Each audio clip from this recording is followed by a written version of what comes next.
story. Here's what she said. I have to say I am entirely the culprit. And I said, you know, the world has no idea that you're getting in shape, you're doing healthy things. They don't photograph you buying vegetables and pH water. They photograph you in as unflattering ways as they can. So I said, really, you know, you need to show the world that you're getting in shape and doing great healthy things.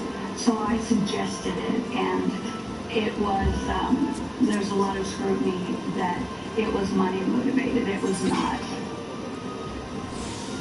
And then, of course, we got this report from TMZ that they spoke to Mr. Markle, and he said he's very embarrassed by this whole story. He thinks the photos now are stupid and hammy, and he won't be attending. We haven't had that from the palace, who say that they really want respect and understanding to be extended to Mr. Markle, and for us all to remember that this is a deeply personal time for Meghan herself, but that hasn't stopped it from being a front-page story across all of the tabloids this morning. We've got the Daily Express, the Sun, the Daily Mirror, all saying Meghan's dad is not coming, but we have not had that confirmed yet, Maggie. So until we do, I mean, perhaps we'll get some more information. We know for sure from CNN that, you know, Meghan Markle herself wanted her father to walk down the aisle, even after the story about, you know, these photos emerged.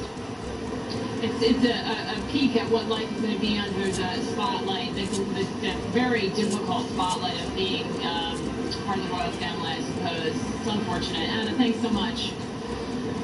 Well, CNN invites you to be part of our special coverage of Harry and Meghan's big day. From the I do's to the dress, we'll have it all covered. That's Saturday right here on CNN.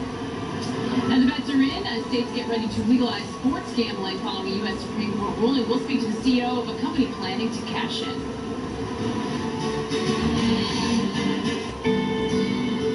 I'm searching with a new smile. I'm loving with a new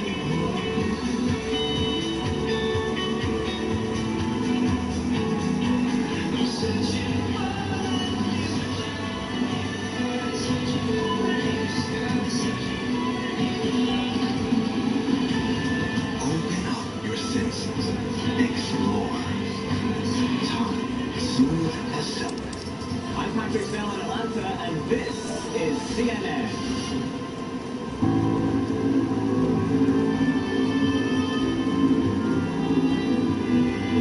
With speed and determination, boundaries are broken.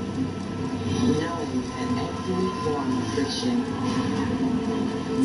reduces your chances of winning. You think of your why. Why am I doing this? You may say. At that point, the only thing greater than title is service. This feeling gives you the security you need, a sense of purpose to take it on. As I say, speed, service, security.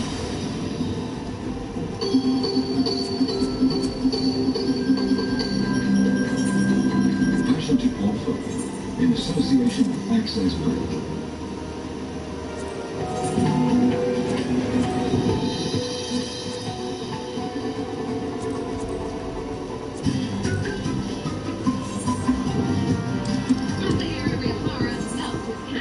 Although his cat doesn't appear to love television cameras.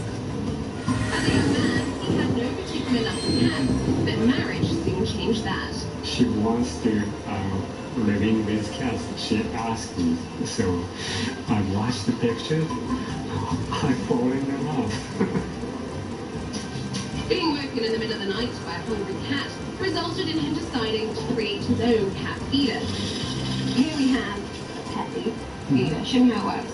1,000 grams max on a dry food. Feeding setting. Feed 1, feed 1, feed 3, feed 4. Wow, so you can feed your cat 4 times a day? Yeah, and 1 per food. Okay, so how much food the cat needs. And then the food will automatically just come out? Yeah. Other products soon followed, and a cat lifestyle brand was born. And this is ceramic material. Yes. This makes the water taste nicer for the cat, you said. Yes, there is science behind that. Yes. The item that propelled this company into the headline was a cat treat that doubles up as art. The price is $1 million. It's not a design product. So just like art products, cats are only climbing the cat tree. They finished up. So the cat becomes part of the art. Yeah. Although it appears to be just a little fun, huge sums of money are involved. A report from market research specialist Euromonitor International says last year the pet care market in Japan was reported to be worth $5.1 billion, and the pet product market almost $1.4 billion. 1 in 10 Japanese households has a cat, and Riohara is hoping the company will be recording annual sales of $6.5 million in just 3 years' time. Riohara's love of cats and his realization that there are many other pet-passionate people out there like him has helped his business grow from an idea to one that already has an international reach. It could be described as a perfect plan. Anna Stewart, CNN, Tokyo.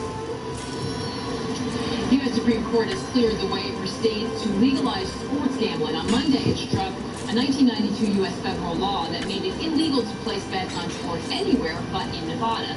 It's a big business in many parts of the world, and it is now set to become so here in the U.S. as well. A recent study suggested it could bring in as much as $6 billion to the U.S. economy every year. Fantasy sports firm DraftKings has already announced it wants a slice of it. CEO Jason Robbins is in Boston and joins us now. Jason, it's great to see you. I know that you, I'm sure, have all along been planning for this eventuality. What's going to change now? Well, yeah, we've been planning for it for almost a year now, ever since the court announced they were taking up the case. And I think it'll be a state-by-state rollout, and there'll probably be about, half a dozen or so that try to get in for this NFL season. And we're going to try to be prepared with every state that goes live to be there as much as possible day one. And we're really excited about the product we've built. We think it's going to be world-class and only get better over time. So it should be the start of many good years of innovation in this space. Have you guys put any sort of hopeful figures or forecasts on how much you think this is going to grow the business, or what kind of financial impact this is going to have on you? Well, it really depends on how many states and over what time frame act. It's about $150 billion that's estimated to be bet each year legally on the U.S. black market, mostly through offshore bookies and websites and mobile apps. So, the more states that legalize it, the more that'll come over into the light, and we'd like to get as much of that as possible. Jason, you already have this very fervent sort of built-in fan base playing your fantasy league. Where are you going to drive this business? Is it going to be centered in football to start? Does it open up an avenue for you to really expand and try to grow other types of sports betting? Where do you see the biggest growth initially, and then give me that second tier? Well, football is definitely going to, at least for the time being, be the place that attracts the most players. It's definitely our biggest sport in terms of activity right now. But there's a lot more games in sports like basketball and baseball. And I think also for things like live betting, which is really, one of the most common things betting during the game. You can't beat a sport like baseball. The stoppages, which everybody says make the game slow, will actually be an advantage for betting. I think golf will be in a similar place. So I think you'll see a lot of really interesting innovation in those sports. Yeah, golf will probably be excited to hear about that. A lot of people are anticipating that this is going to increase the popularity or the viewing of some of these sports. People have some money on it. Do you worry about the integrity? That was one of the arguments against doing this, the concern that this would, sort of harm the integrity of all of these sports. Is that something that you worry about? How do we prevent that? Well, I think actually protecting the integrity is one of the primary arguments for making this legal and regulated. Right now, it's not that it's not happening. It's just happening on the black market, where there's no rules, no regulations about reporting odd bets. And obviously, there will be those sorts of rules when it's regulated in the United States. And I think that'll make it much easier to identify any issues of integrity and really wipe them out of the game entirely. Jason, we had talked before about how fantasy's really changed the sort of how people view the games, and there's a focus on individual players in a way that maybe there wasn't before. How do you think this will impact viewership? What is this going to mean for fans that are watching? I think it'll have a very similar impact to fantasy. It's going to be engaging from start to finish, regardless of what's happening in the game, regardless of who you're rooting for. There are going to be things such as, what's going to happen next quarter, or even, what's going to happen next inning in baseball that people will be placing wagers on. And I think that'll just keep every moment exciting. You can imagine a 10-1 baseball game. Not much reason to watch that in the ninth inning unless you have some kind of action on what's going to happen, in that inning. Yeah, it kind of brings that Super Bowl feel to all of the games. A lot of people have pools going for that, and it does bring that. Well, Jason, the exciting development of Brave New World, and I'm sure a lot of those states are very anxious to get their hands on that tax revenue. Thanks so much for being on. Great to see you again. Thank you. Thanks for having me. One more check on the latest market action for you here at the New York Stock Exchange. And we are seeing losses today down. We're hovering right around that 200-point level. Again, much of that based on what's happening in the bond market. Yields are moving higher. We had some retail sales. The one laggard today, Home Depot, we'll be watching that. A little bit of disappointment there. Remember, we're coming off with 8 days of gains, though, so perhaps a little bit of profit-taking and caution entering here as investors keep an eye on those very important trade talks that are happening between the U.S. and China, a NAFTA deadline on Thursday as well. So some geopolitical risk out there, and right now some selling happening. That's it for this edition of CNN Money. Thank you so much for watching. We'll see you again next time. We all share this world, share the same hopes and dreams. You dream of a future that respects the environment. We work on electric car batteries that last longer. Create catalytic technologies that help make the air cleaner. And find ways of making cities use less energy. You keep wishing, we'll keep innovating. It's why we're optimistic about the future. BASF. We create chemistry.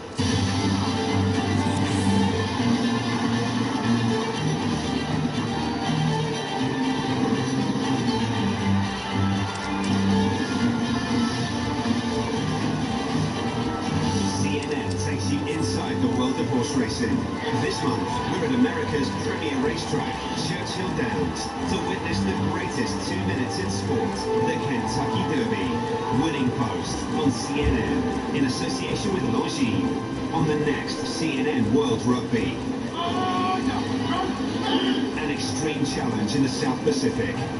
See how Fiji develops future talent, and why rugby here is culture. It's more than a game, it is part of the way of life. We explore the tiny island nation that dominates the global sport.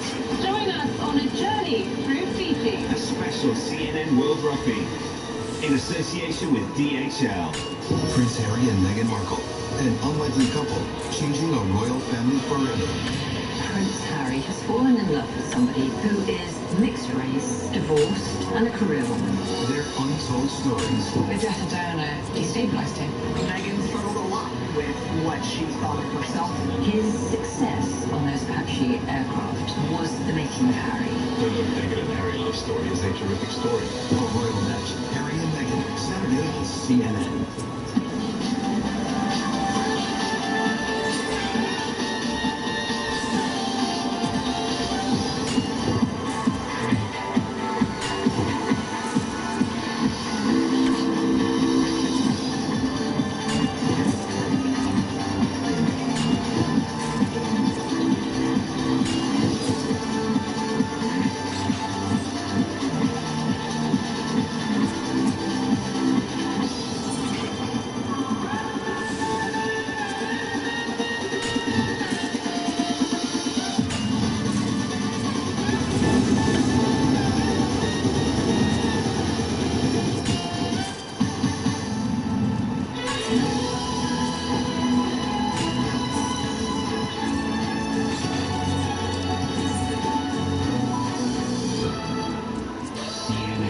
The world's news leader. But not only news. Introducing CNN Vision.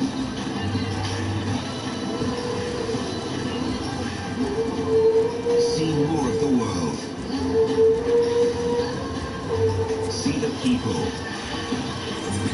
The places. See award-winning programs. glow. Breathtaking images. Inspiring stories. Global diversity. Look beyond the news. Be a part of it. See more. CNN Vision. I'm Christian in Southeast Shanghai, and this is CNN. International Day. Palestinians mourn the dead from Monday's violence in Gaza, and Vladimir Putin unveils a controversial new link between Russia and Crimea. Plus, a royal wedding without the father of the bride. Meghan Markle says she wants the media to give her dad some space. All of that and much more coming up.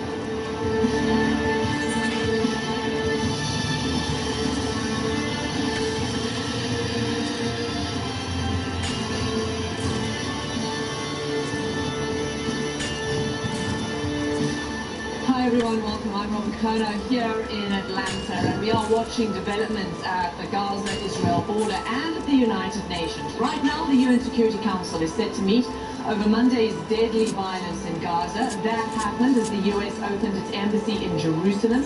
Israeli troops killed 60 Palestinians, sparking global outrage and defiance from both Israel and the US. Well, let's bring in our Ben Wiedemann, who's on the Gaza side of the border. What's happening right now where you are? Hi, Ben.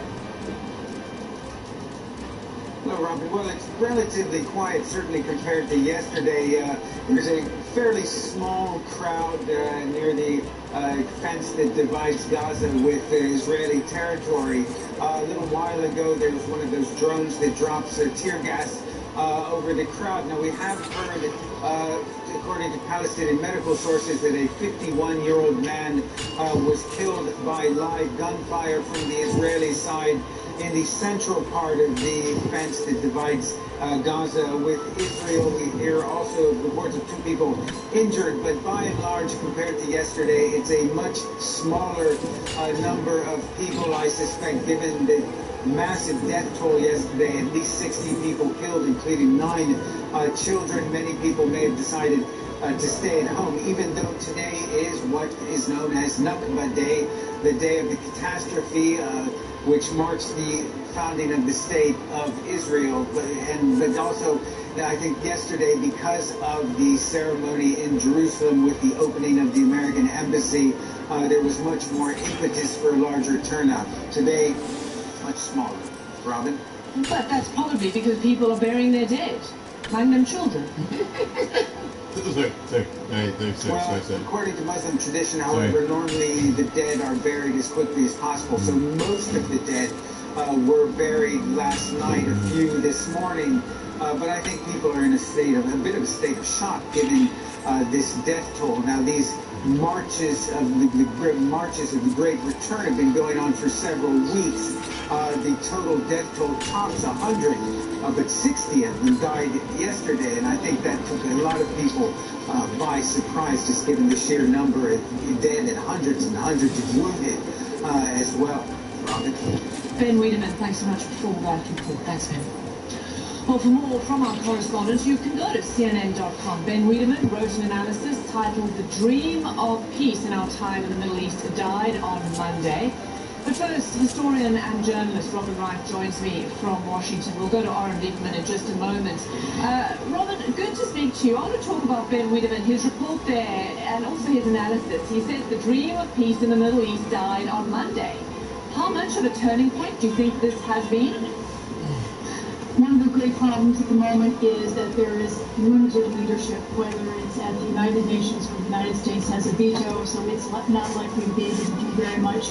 You also have the United States, which is very committed to Israel and has not put forward a peace plan.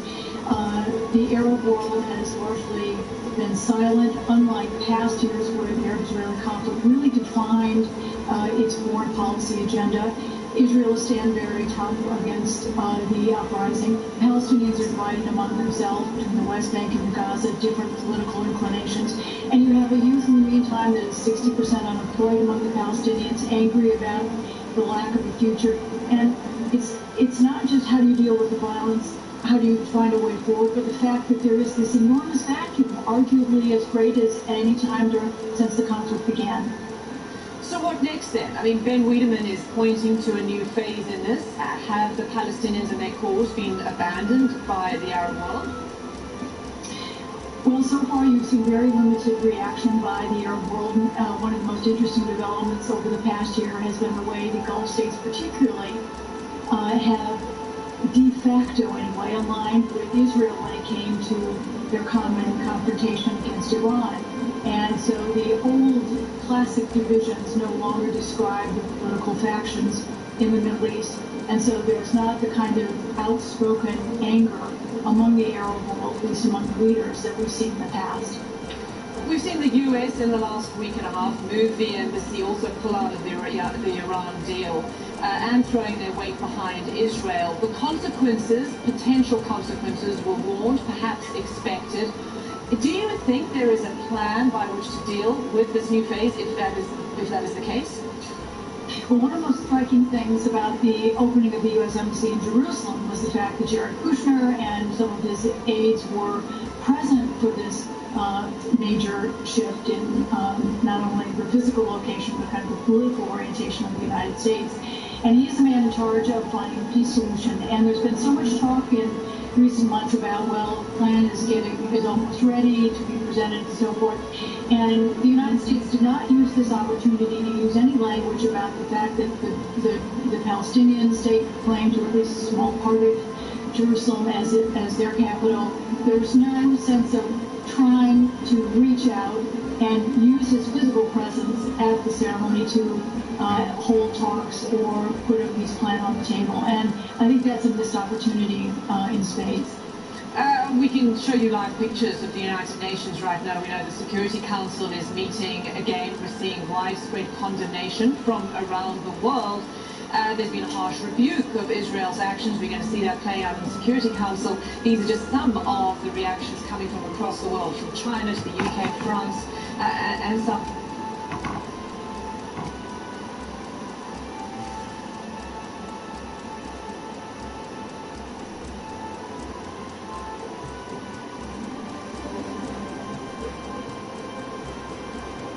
From any part of the world, not just the West, to try to offer some way forward to push a process to, gel this anger, the frustration of the international community, as well as the deeper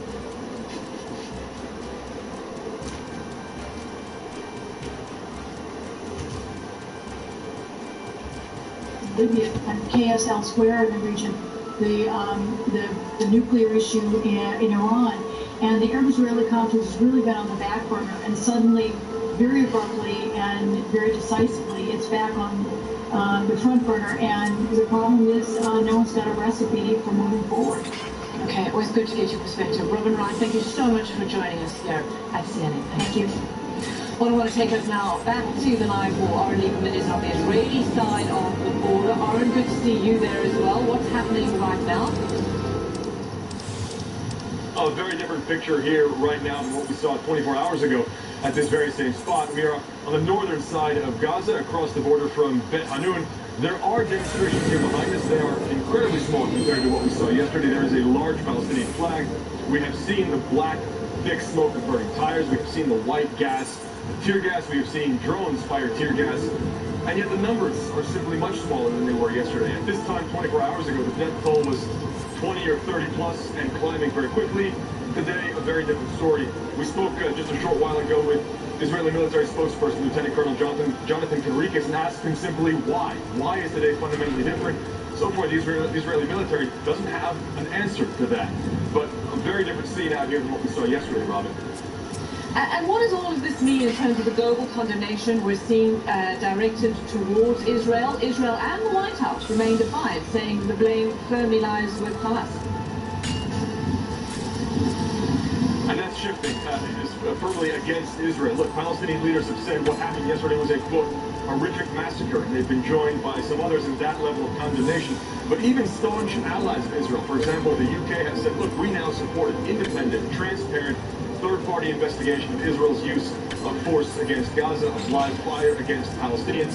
After Ben mentioned this just a moment ago, that number at 60 Palestinians killed and climbing at this point, as well as 8 or 9 children among those dead. Israel says its use of live fire is a last resort. First, they'll use tear gas and rubber-coated bullets to try to disperse the crowd, but when it comes to the border, that has been Israel's red line. Robin, it's also worth pointing out, we just got this from Rodriguez, the spokesperson, a short time ago. He says of the 60 killed, according to Israel's knowledge, information, and intelligence, 28 of those were members of Hamas or Palestinian Islamic Jihad, based on Israeli intelligence and looking at who attends the funerals of the deceased. Oren Lieberman there live on the Israeli side of the Gaza-Israel border, and also we're just looking at live pictures too of the United Nations Security Council, where there is a global rebuke of Israel's actions taking place there in New York. We'll continue to monitor those statements. Meanwhile, Iran's foreign minister is on a whirlwind global tour, trying to salvage the Iran nuclear deal after the US pulled out. Fred Crichton joins us now from Tehran on the countries and how they are choosing sides and the implications for Iran. Hi there, Fred.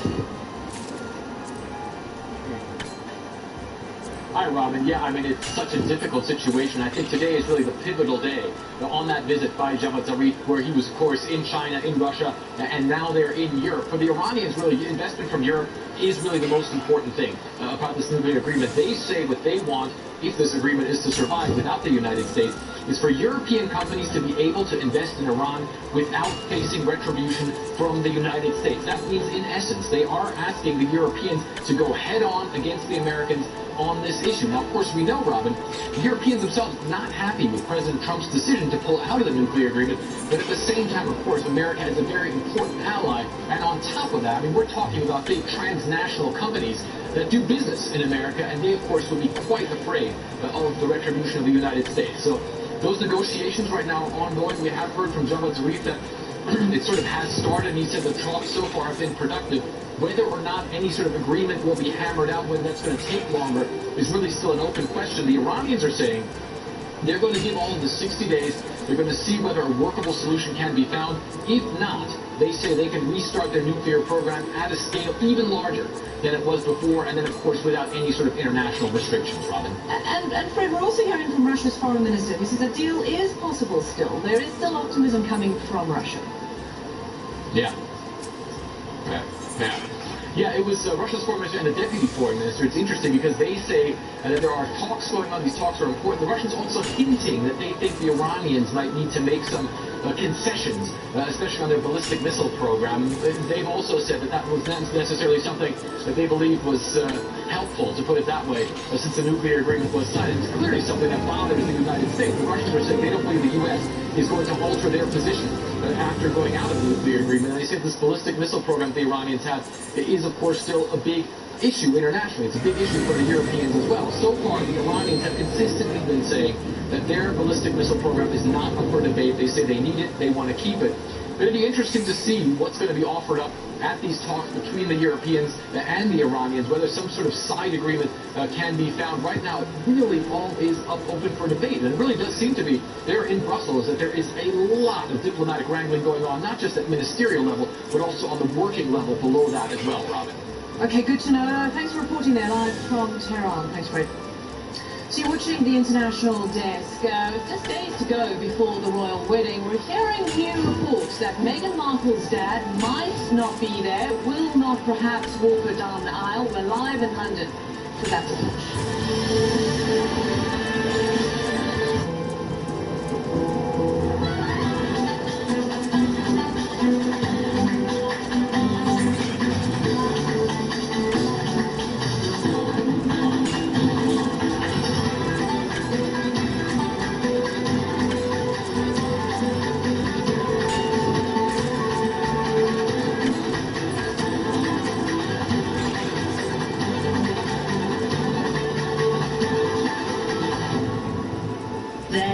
growing evidence that the cobble supply chain uses child labour. Companies say they're working hard to verify the source of all their hand-mined artisanal cobbles, but it's a difficult task. We're here to follow the supply chain and see if we can do it for them. We've now witnessed for ourselves that children are working here, that they are involved in the production of cobbles. Supplying your green electric car comes at a cost. critical and powerful force leading change around the globe. From emerging markets carving out their place on the world map, to ancient cities like Athens reviving their economies. We're in Greece for a special edition of 1 Square Meter, exploring a thoroughly modern driver of global real estate markets. Foreign investment. 1 Square Meter, today on CNN, in association with MR. On the next Vital Signs, it's the power of sport. I wasn't going to let blindness rob me of my future, and so I did it. I continued to play football. Meet 3 inspirational athletes whose sports are as much a part of their treatments as any medicine. Did you apply some of that same athletic mindset to this disease? I think being an athlete and being a runner has definitely affected how I approach surviving cancer. Vital Signs on CNN.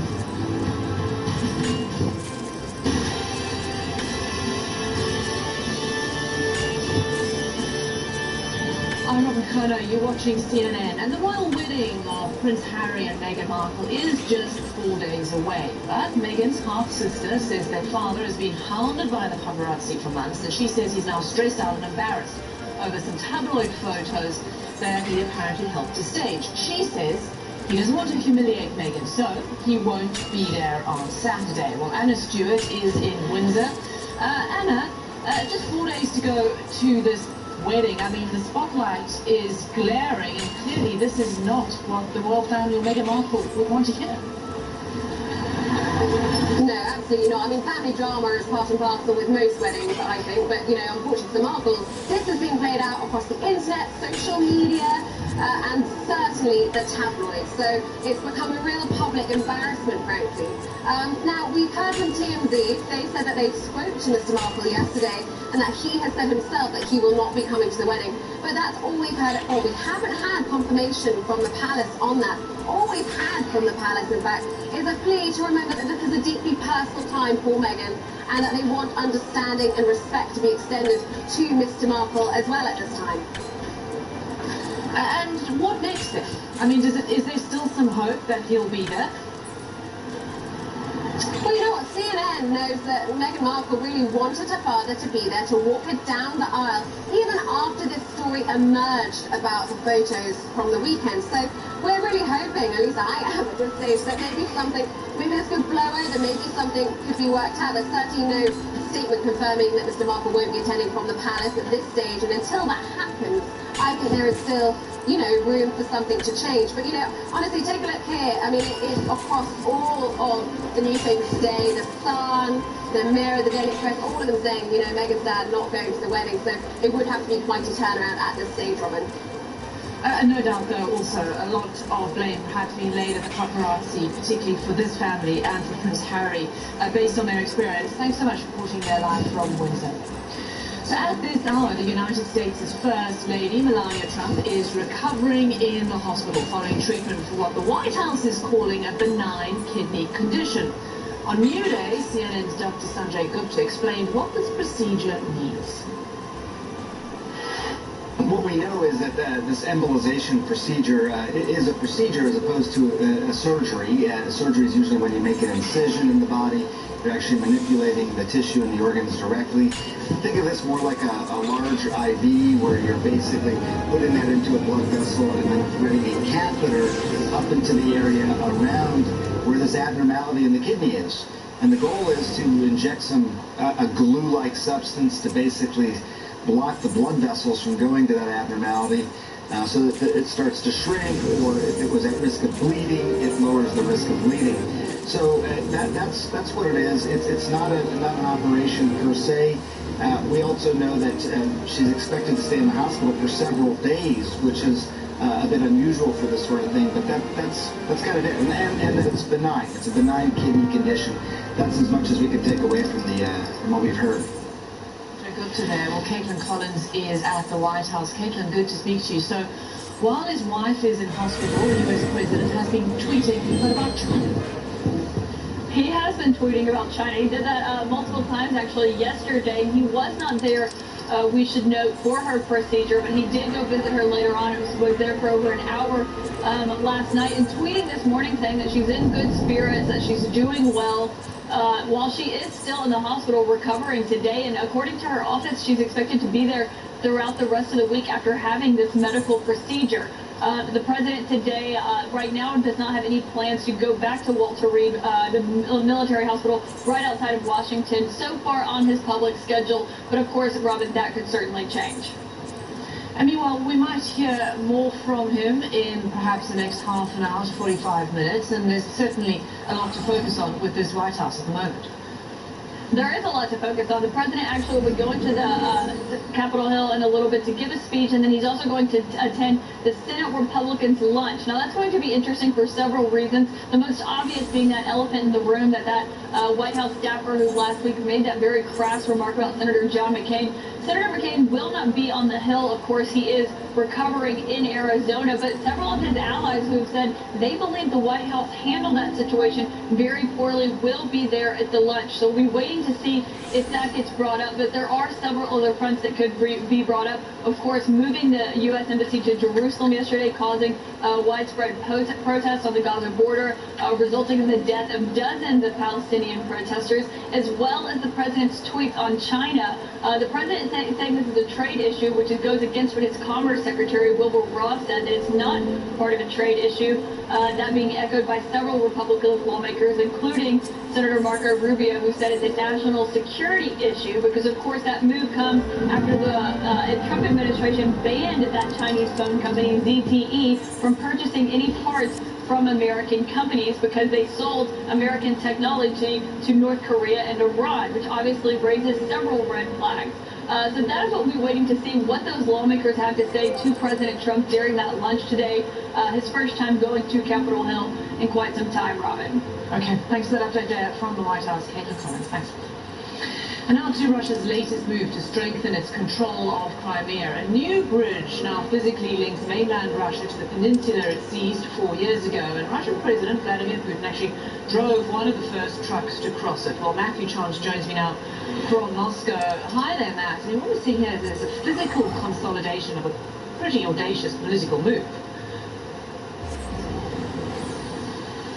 Yes, and it's deeply symbolic because of that. It's not just been absorbed into the Russian Federation through its annexation of Crimea. There's also this physical link now that's been built between the motherland and this peninsula, which has very much been cast, the annexation very much been cast as a historic reunification with Russia.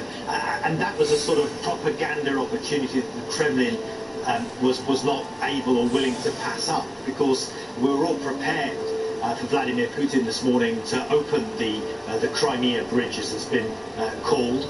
And he didn't just do that, but he actually got into one of the orange construction trucks that were going to be charging across the bridge from Russia into the Crimean Peninsula, and drove it. And so he drove the lead truck across the bridge. The first traffic across that bridge was spearheaded by Vladimir Putin, so that was even more symbolic. And so, it's not escaped the Russians that this is an incredibly important monument, not just to their sort of sense of patriotism, but it's also a monument to the fact that Russia has stood unapologetic and defiant in the face of international criticism, and won't even entertain the possibility of ever handing back Crimea to Ukraine, which is what many countries in the West, the United States, the Europeans call for. As far as the Russians are concerned, this is now a permanent part of the Russian Federation. And for many people in what was formerly Eastern Europe and even Ukraine, looking at this, seeing this as the way, in many ways, Mr. Putin plays the game, what do they think, and what are the implications for the region when they look at this? Well, the annexation of Crimea and also Russia's intervention in eastern Ukraine, where it's been supporting a rebellion against the Ukrainian government through military and political means, is all very concerning. If you're a country in Eastern Europe, if you're a country that formerly suffered under the Soviet yoke, and there are deep concerns in that part of the world that Russia may expand further, that it won't stop at Crimea, that it won't stop at intervention in Eastern Ukraine, but will move beyond those territories and reassert its dominance in areas of Eastern Europe where the Soviet Union once held sway. I mean, that hasn't come to pass yet. It's still very much a concern, but it's a very real one, and the symbolism of today, Russia staking its claim on this bit of territory that is, is formerly part of Ukraine. Its annexation into Russia has not been recognised by Eastern Europe, by Europeans in general, or by the West. It is a very bad sign, and it speaks of Russian expansionism and a resurgent Russia, and that's very alarming to people in Eastern Europe in particular. Robin.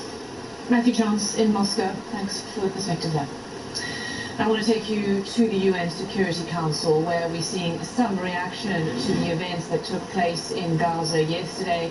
The UN is holding an emergency meeting on the violence and what happened as the US Embassy opened its doors in Jerusalem. Let's go to Richard Roth, CNN's bureau there at the United Nations. And what are we seeing? What are people saying so far? And how empty, in many ways, is this condemnation? Well, the Security Council will not condemn Israel because the United States is not going to allow that. The majority of the countries here back the Palestinians. There was a moment of silence at the beginning of this urgent meeting for all those who died in Gaza, and then other deaths from the Palestinians and the Israelis. You don't often see that at a Middle East meeting here at the United Nations. Kuwait is speaking now. Its ambassador just told journalists it plans to introduce a resolution designed to, quote, protect the Palestinian people. But any language, no matter how balanced Kuwait tries to make it, Nikki Haley is, I believe, waiting with a potential veto. She's going to speak soon, and she is expected to deliver very fervent, passionate remarks, defending the embassy move by the United States and attacking the Palestinian leadership. She has certainly taken on President Abbas before the Palestinians, and we expect that again. The Kuwaiti ambassador introduced a statement, Robin, yesterday that was an attempt to be balanced, but called for an independent investigation into what's been going on at the Gaza border there.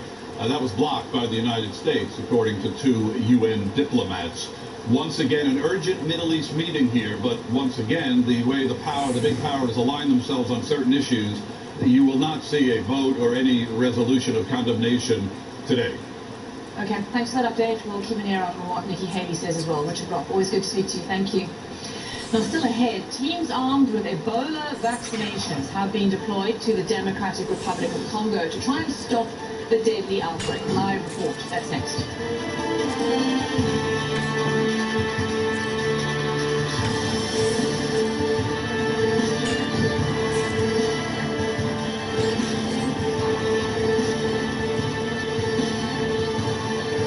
On the next CNN World Rugby. An extreme challenge in the South Pacific. See how Fiji develops future talent and why rugby here is culture.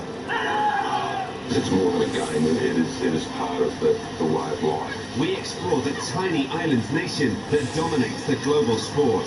Join us on a journey through Fiji. A special CNN World Rugby in association with DHL.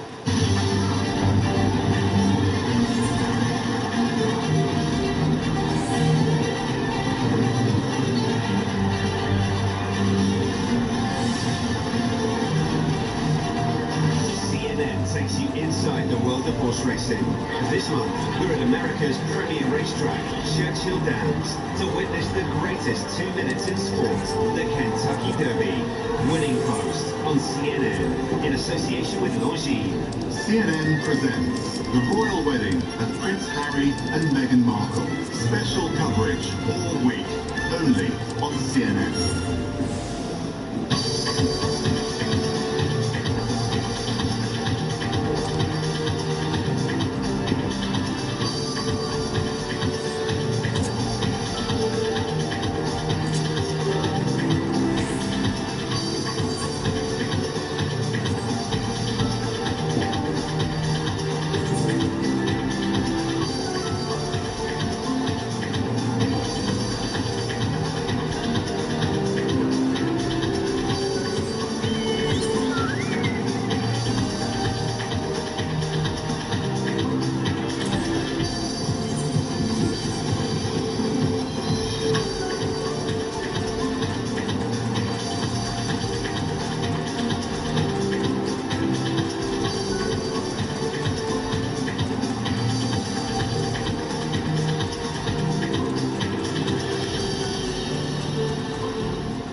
I want to hear authentic voices of people who are passionate, who are intelligent, and that's the consistency that we try to bring.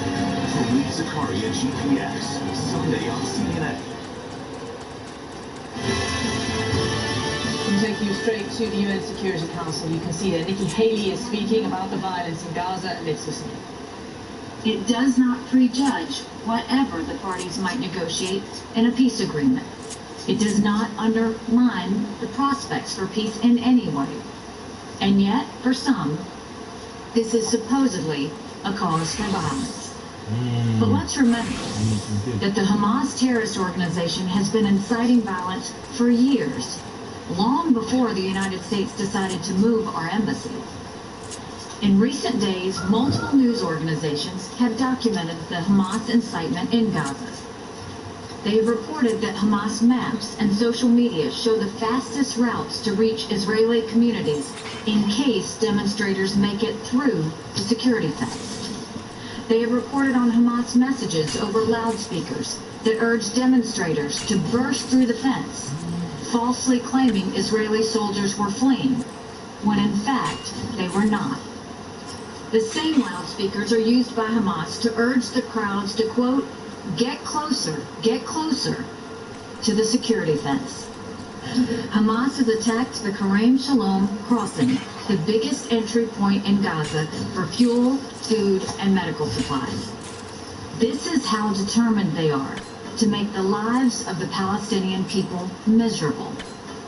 They light Molotov cocktails attached to kites on fire and attempt to fly them into Israel to cause as much destruction as possible. When asked yesterday why he put a swastika on his burning kite, the terrorist responded, quote, "The Jews go crazy when you mention Hitler," unquote. This is what is endangering the people of Gaza. Make no mistake, Hamas is pleased with the results from yesterday. I asked my colleagues here in the Security Council, who among us would accept this type of activity on your border? No one would. No country in this chamber would act with more restraint than Israel has. In fact, the records of several countries here today suggest they would be much less restrained. Those who suggest that the Gaza violence has anything to do with the location of the American embassy are sorely mistaken. Rather, the violence comes from those who reject the existence of the State of Israel in any location. Such a motivation, the destruction of a United Nations member state, is so illegitimate as to not be worth our time in the Security Council, other than the time it takes to denounce it. Yesterday's opening... Okay, you're listening there to Nikki Haley making comments in the UN Security Council defending Israel after Israeli troops killed 60 Palestinians, sparking global outrage, but also, as you heard, their defiance from both the US and Israel. We'll continue to monitor her comments. Meanwhile, turning now to the urgent efforts to contain a deadly Ebola outbreak in the Congo. The World Health Organization is deploying emergency teams and experimental vaccines.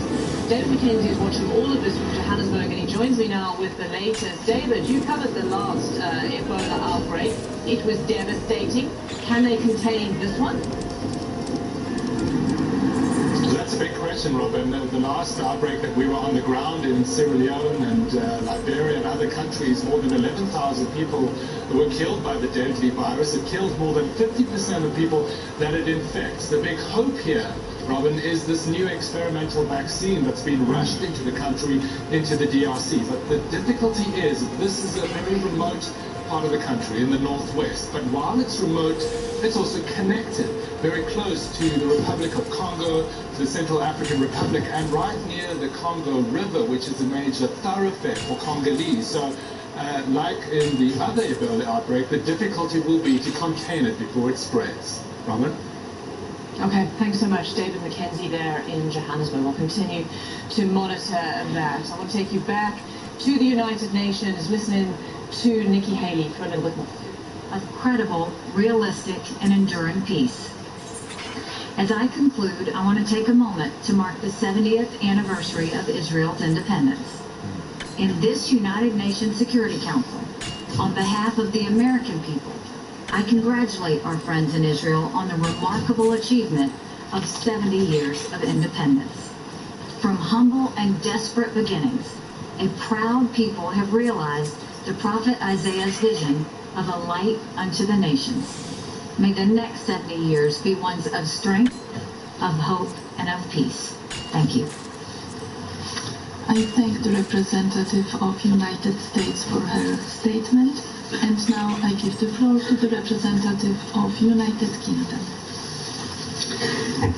Thank you very much indeed, Madam President. We'll continue to monitor the statements of the UN Security Council. I'm Robin Kerner. You're watching CNN. More after the short break.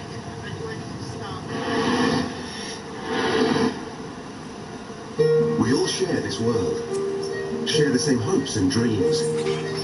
You dream of a future that respects the environment. We work on electric car batteries that last longer. Create catalytic technologies that help make the air cleaner. And find ways of making cities use less energy.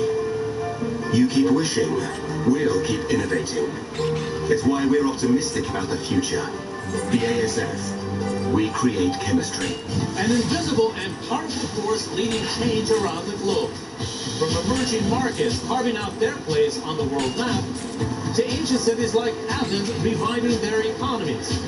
We're in Greece for a special edition of 1 Square Meter, exploring a thoroughly modern driver of global real estate markets. Foreign investors. 1 Square Meter, today on CNN, in association with MR. On the next Vital Signs, it's the power of sport. I wasn't going to let blindness rob me of my future, and so I did it. I continued to play football. Meet 3 inspirational athletes whose sports are as much a part of their treatments as any medicine. Did you apply some of that same athletic mindset to this disease? I think being an athlete and being a runner has definitely affected how I approach the battle of cancer. Vital Signs on CNN.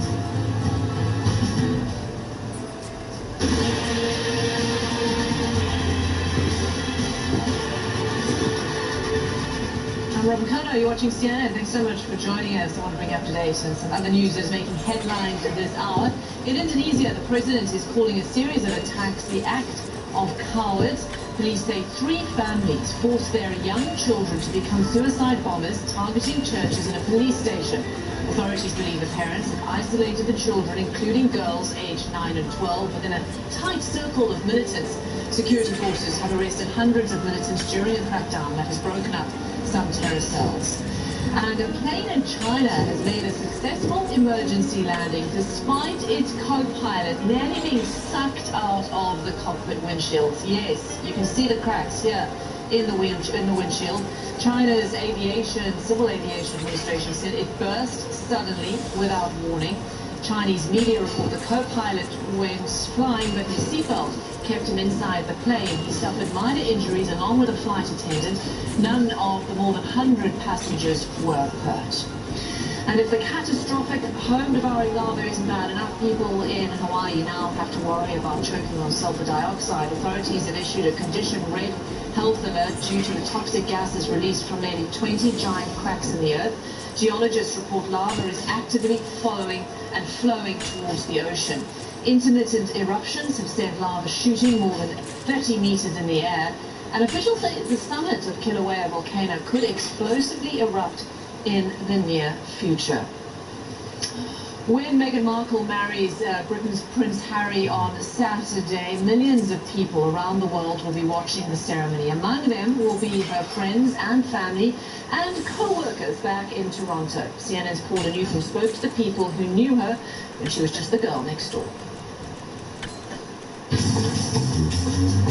Toronto may be dubbed the Queen City, but for nearly 7 years, Meghan Markle lived here.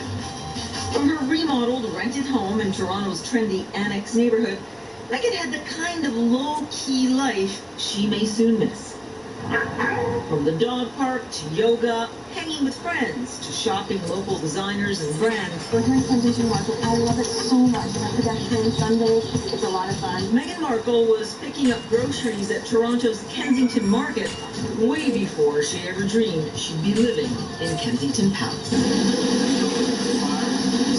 one of Megan's favorite exercises, and it's very effective. So it allows stability in the glutes. Craig McNamee was her personal trainer for a time. We really were focused on having like effective but efficient workouts. Good. 10 more seconds. It was fantastic, honestly. Megan is a very kind, caring, positive person. It was her day job that brought Markle to Toronto. For years, the TV drama Suits was shot right here in the downtown studio. It was the kind of work-life balance that could be paparazzi-free whenever she wanted it to be. And so for many here, it's still hard to believe that Meghan Markle went from these sidewalks in an unassuming Toronto neighborhood to Kensington Palace and the world stage. Well, how do you think she'll look back on these years? Probably a time of innocence. I think that is still something that we can love and appreciate about Canada. Canadian fashion icon Jeannie Becker met Markle at a photo shoot a few years ago as the young actor was launching a clothing line. I can't say that I knew she was destined for that kind of greatness, and I think that's what makes the story so wonderful. It is a fairy tale story because it is yes, granted, she may have been a TV star, but I mean, on other wonderful levels, she was she could have been the girl next door. For Bill Capitanos, she was the girl next door for years. The widower kept an eye on her house, cleaned the gutters when she was away, and says Prince Harry seemed to be right at home here too. She was very nice, actually. She met my family, my grandkids here, you know, she was nice. Markle clearly has a soft spot for this city, and the feeling seems to be mutual. From charming neighbors to championing local designers, who knew Markle was actually getting a head start on her royal duties? Canada is a Commonwealth country. Next time she's here, it will be on official business on behalf of the Queen. Not a fairy tale. Thanks to Paula for that report. And of course, we have special coverage leading up to Harry and Meghan's big day, from the I-dos to the dress. We'll have it all covered. Plus, be sure to watch our special coverage, and that kicks off on Saturday right here on CNN. Thanks so much for watching. I'm Robin Kerner. There's more news in 15 minutes, but first, World Sports. Stay on CNN.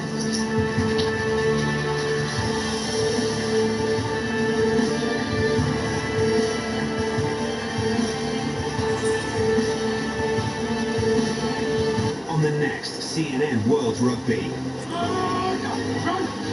An extreme challenge in the South Pacific. See how Fiji develops future talent and why rugby here is culture. It's more than a game, it is part of the way of life. We explore the tiny island nation that dominates the global sport. Join us on a journey through Fiji. A special CNN World Rugby in association with DHL.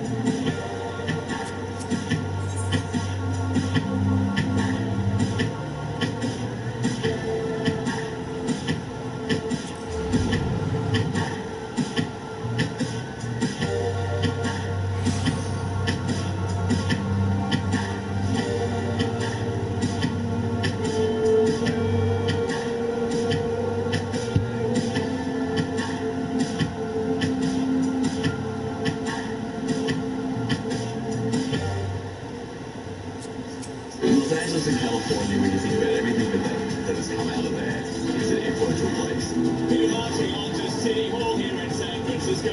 We are fact finders. All the way down here, and then the issue of who would take to the wall never came up. Question people to get straight answers. If your name could possibly ban, why now? Design shows people to talk to have amazing stories to tell. One place, you get it right, you get it quick. Tune in and come along for this ride.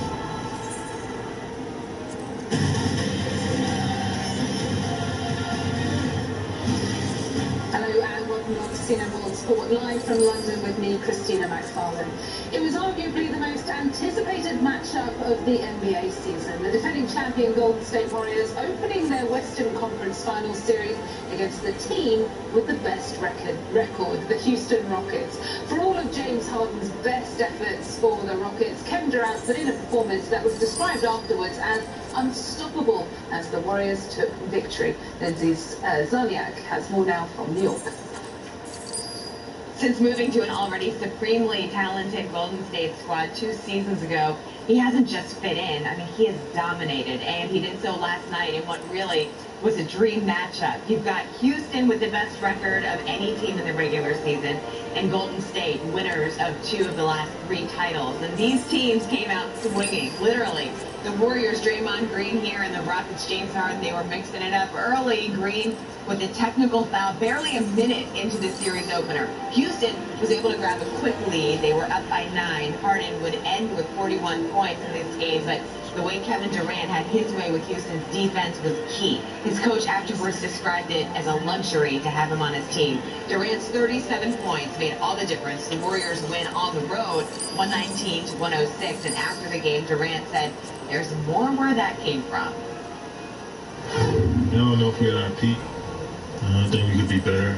Stakes are high. I mean, we playing Western Conference Finals against the best team in the league, number 1 seed, and MVP on their team. So, I mean, I think everybody just wants to enjoy this time hooping. Not a lot of people get this opportunity, so we want to take advantage of it. And that's just scary, isn't it? Durant was last year's Finals Most Valuable Player as he got his first championship, and he's coming up big when it matters most. Take a look at his regular season numbers here. We've compared that to his playoff numbers over the last month, and his scoring has gone up, you can see, by more than 2 points per game, and has also upped his rebounds. The assists have dipped a little bit, but that's likely because he's been a bit more aggressive. Houston faces a near must-win game, if we can call it that already, Game 2 on Wednesday. LeBron James is very familiar with being down in a series in his career because if you remember, just 2 years ago, he led Cleveland to the title after being down 3-1 against the Warriors. It was unbelievable. LeBron has the talent, and he does not lack confidence. I feel confident because I'm the best player in the world. It's simple. I mean, I'm down 0-1 in the first round. I was down 3-1 in the finals. So I'm the last guy to ask about how you gonna feel the next couple days. I've been down 0-1, I've been down 0-2. I've been down before in the postseason. But for me, there's never no level of concern. All right, so that last piece of sound that you heard there was after the Game 1 defeat, where he was held to just 15 points on 5 of 16 shooting. He also committed 7 turnovers, so that was by far his worst performance in an otherwise impressive playoff run where he's averaged 33 a game. Cleveland was thoroughly dominated by a young Celtics squad. They lost by 25 points, but here's why Cavaliers fans really shouldn't worry too much, because since 2011, LeBron James' teams have won 9 of 11 Game 2s after losing the series opener. So in those games, James has averaged 29 points. So something to think about ahead of tonight's clash in Boston. And of course, we'll have the latest on that game and Thursday's editions here on World Sport. All right, coming up, who's in and who's out? So we're a month away, but there's already been some big decisions as the World Cup edges ever closer.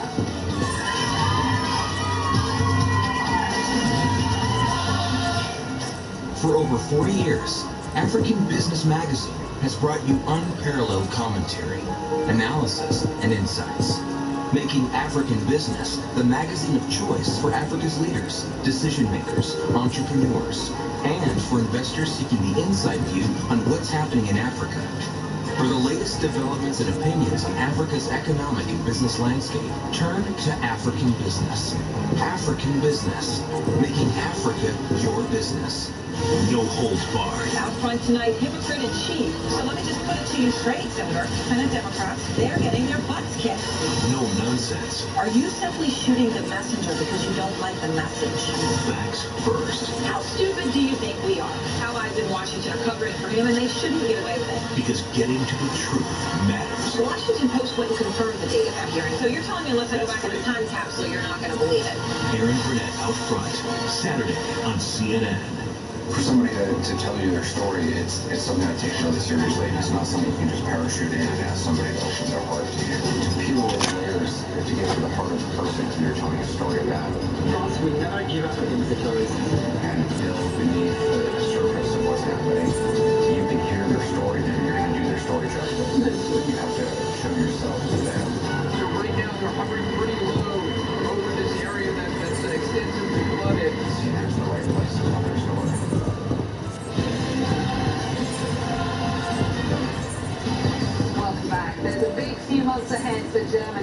aim to successfully defend their World Cup crown, with the tournament getting underway on June 14th. But whatever happens, the German coach, Joachim Löw, knows his job is safe. He's just agreed a contract extension that will take him through until the 2022 World Cup in Qatar. Löw has been in charge of Germany for the last 12 years and had a contract that saw him go through until Euro 2020. But the German Football Association president, Reinhard Grindel, has announced that he's been given an extension for an extra 2 years. Löw has interestingly named Bayern Munich goalkeeper Manuel Neuer as his provisional squad for the Russia World Cup. That's despite the fact that he's been injured for much of the season. Let's find out from our Alex Thomas now a little bit more as to who's in and who's out from some of the other squad announcements, Alex. Yes, Christina, not exactly crunch time yet, but the toughest choices are still to come, with a June the 4th deadline for these 32 teams to each name a 23-man squad for Russia.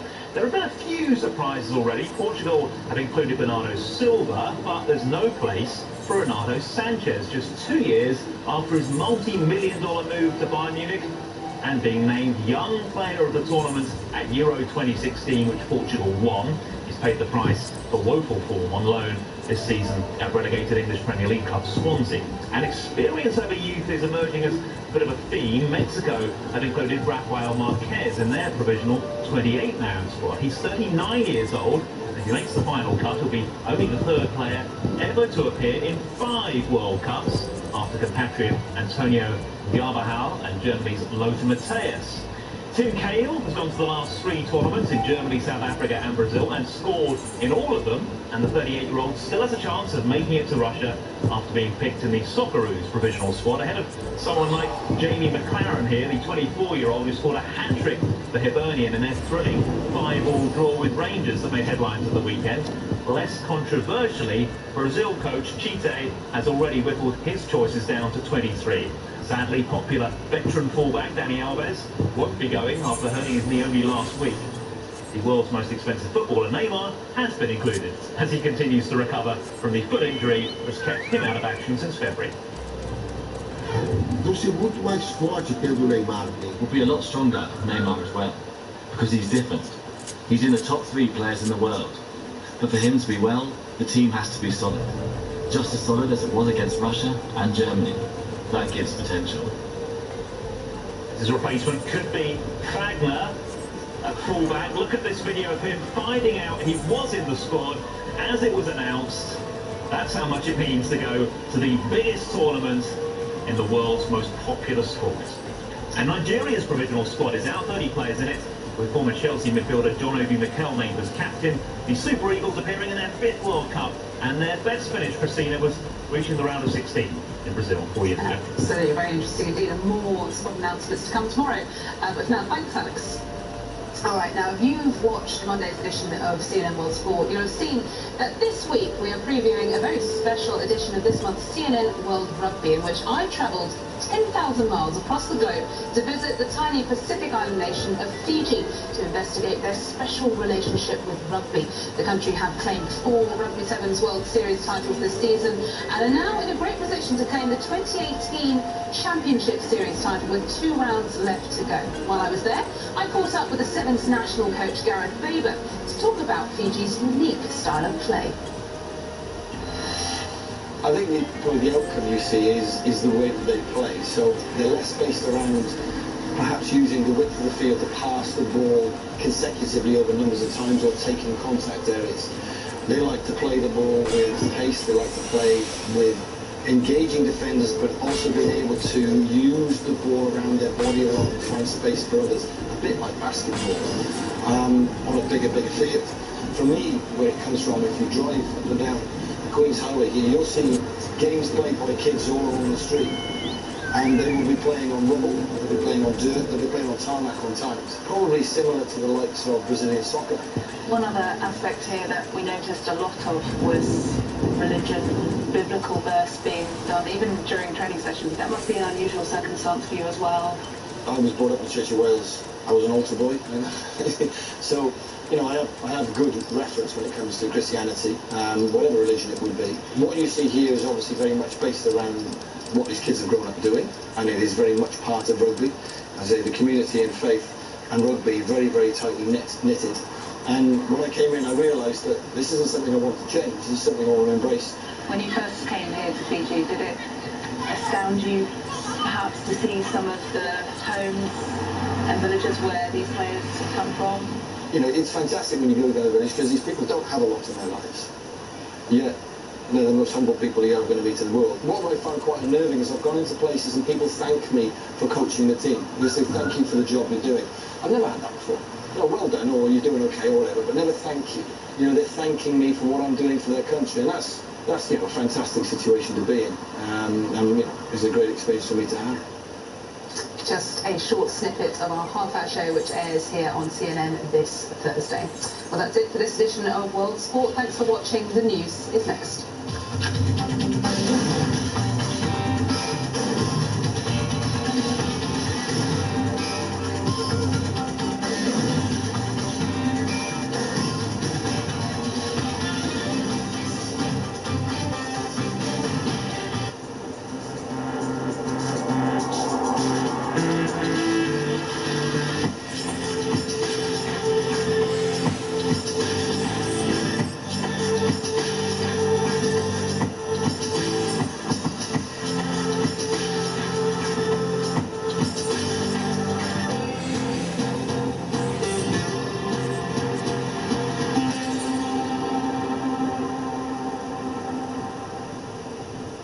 This is State of America. Join me, Kim Baldwin, for the latest in U.S. politics. What will Donald Trump make good on some campaign promises? Smart people and smart discussions. What would the role be? State of America with Kate Baldwin, weeknights on CNN.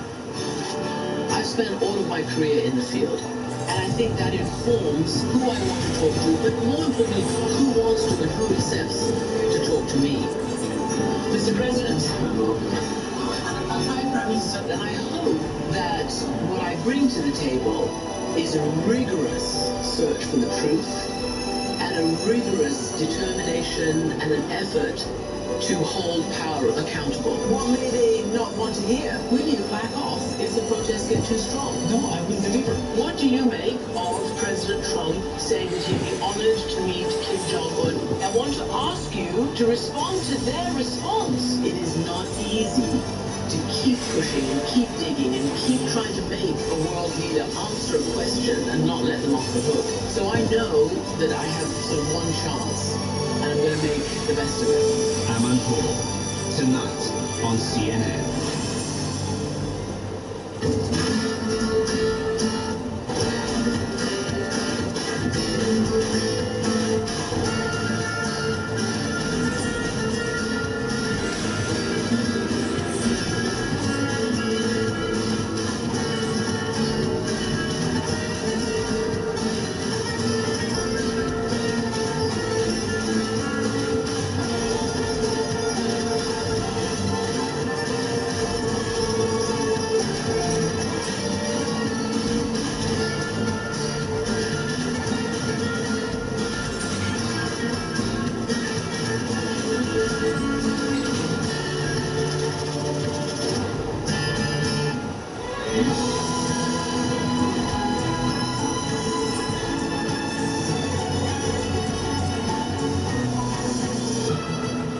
Lots of names coming in from all different parts of the world. Nelly writing from Nigeria. This is a good one from Peter. Hillary on Facebook saying, I totally agree. Simon making the point, how do you define power? Massive constitutional issues here. How much have a row in an empty room?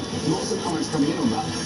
You can't keep having referendums, but we are going to leave the EU. Well, two big differences. We've got a resident Scot on the panel. I'll take my life in my hand. And the best times. We want your opinions. CNN Talk with Max Foster, weekdays on CNN. This is the first time in the history of North Korea.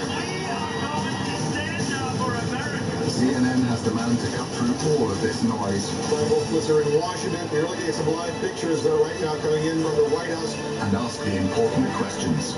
You just heard the president say this lawsuit is totally without any merit. Why do you disagree? This is an important element. Explain what you mean. I want to bring in our panel and talk a little bit more about today's hearing. Wolf, tonight on CNN. I'm Ian Lee in Gaza, and this is CNN.